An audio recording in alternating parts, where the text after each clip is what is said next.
भगवत गीता में वर्णित कथा के अनुसार जब भी अर्जुन के मन में कोई दुविधा होती थी तो वो श्री कृष्ण के पास पहुंच जाते थे। एक बार की बात है, अर्जुन भगवान श्री कृष्ण के समीप आकर कहा कि वो दुविधा में हैं और इसका जवाब वो श्री कृष्ण से चाहते हैं। श्री कृष्ण ने पूछा कि क्या सवाल है। अर्जुन ने कहा, मुझे ये जानना है कि अच्छे लोगों के साथ हमेशा बुरा ही क्यों होता है, वहीं बुरे लोग खुशहाल दिखते हैं। अर्जुन के मुंह से ऐसी बातें सुनकर श्री कृष्ण मुस्कुराए और कहा, मनुष्य जैसा सोचता है और महसूस करता है वैसा कुछ नहीं होता है, बल्कि अज्ञानता की वजह से वो सच्चाई नहीं समझ पाता है। अर्जुन उनकी ये बात समझ नहीं पाए। इसके बाद श्री कृष्ण ने क्या कहा वो जानते हैं।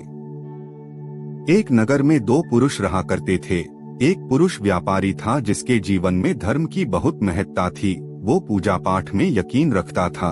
वो हर रोज मंदिर जाता था और दान धर्म भी करता था और हर रोज भगवान की पूजा करता था।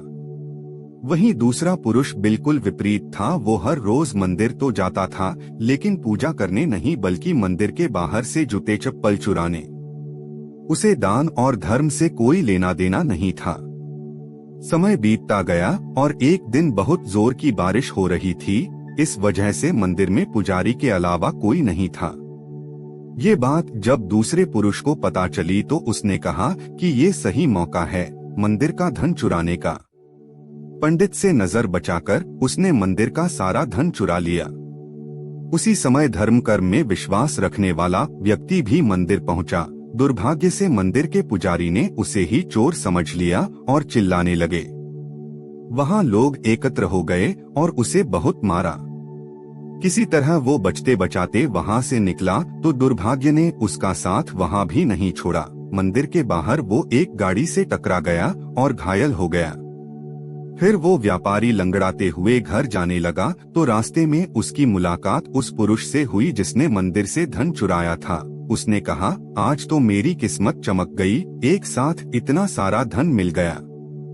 ये सब देखकर उसे बहुत बुरा लगा और उसने अपने घर से भगवान की सारी तस्वीरें निकाल दी। कुछ सालों बाद दोनों की पुरुषों की मृत्यु हो गई। मरने के बाद जब दोनों यमराज की सभा में पहुंचे और भले पुरुष ने दूसरे व्यक्ति को देखा तो उसे बहुत गुस्सा आया।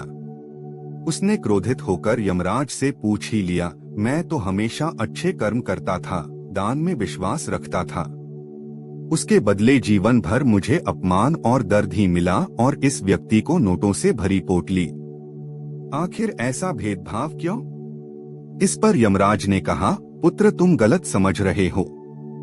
जिस दिन तुम्हारी गाड़ी से टक्कर हुई थी वो दिन तुम्हारे जीवन का आखिरी दिन था, परंतु तुम्हारे अच्छे कर्मों की वजह से तुम्हारी मौत सिर्फ एक छोटी से चोट में बदल गई। तुम इस दुष्ट व्यक्ति के बारे में जानना चाहते हो। दरअसल इसके भाग्य में राजयोग था, मगर इसके कुकर्मों और अधर्म की वजह से वो सिर्फ एक छोटी सी धन की पोटली में बदल गया। भगवान हमें कब क्या किस रूप में दे रहा है मनुष्य को समझ में नहीं आता है।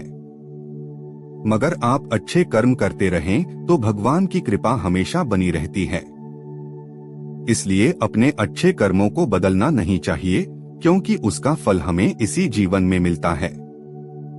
इसलिए मनुष्य का फर्ज है कि वो हमेशा अच्छे कर्म करते रहें, क्योंकि श्री कृष्ण ने गीता में भी बताया है कि किसी के द्वारा किया गया कर्म बेकार नहीं जाता है, चाहे वो अच्छा हो या बुरा।